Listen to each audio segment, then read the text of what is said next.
Third, महोदय मानव समाज के विकास की प्रक्रिया में सांस्कृतिक चेतना और धर्म से संबंधित मान्यताओं में से कौन सी बात पहले पैदा हुई, कहना बहुत कठिन है। हम संस्कृति शब्द का प्रयोग बहुत व्यापक अर्थ में करते हैं, परंतु यह भली भांति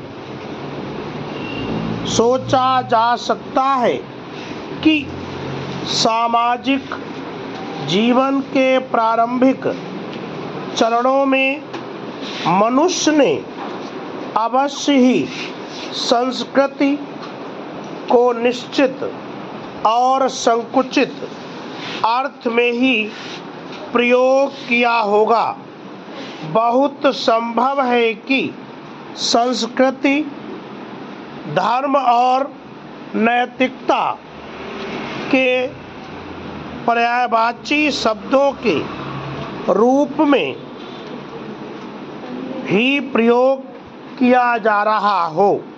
मनुष्य ने जब सामाजिक जीवन को स्वीकार किया तो उसके सामने दो ही समस्याएं थीं।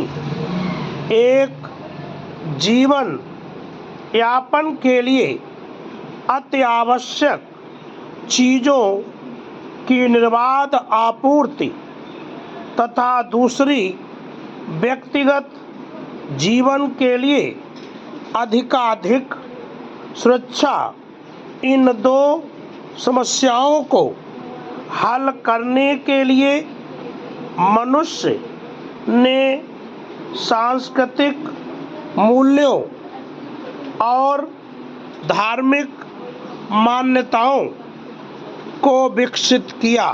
पैरा, मनुष्य ने अपने व्यक्तिगत और सामाजिक जीवन के लिए निश्चित जीवन पद्धति का क्रमिक विकास किया।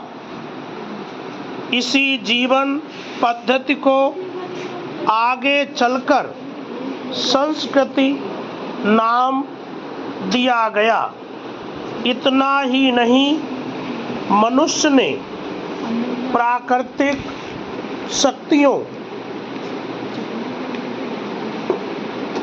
की कल्पना करके आस्था और विश्वास के सहारे उस अदृश्य शक्ति को प्राकृतिक जगत के आधार के रूप में स्वीकार किया। इसी के साथ सामाजिक नैतिक के नाम पर उसने अच्छाई बुराई, सही गलत कार्यों के मानदंड निश्चित किए। समय और समाज के विकास की प्रक्रिया के साथ मनुष्य ने अपने अनुभव, ज्ञान और परिस्थितियों के आधार पर धर्म और संस्कृति के अलग अलग व्याख्या की, और अब संभवतः कोई भी इनको पर्यायवाची शब्द नहीं मानता।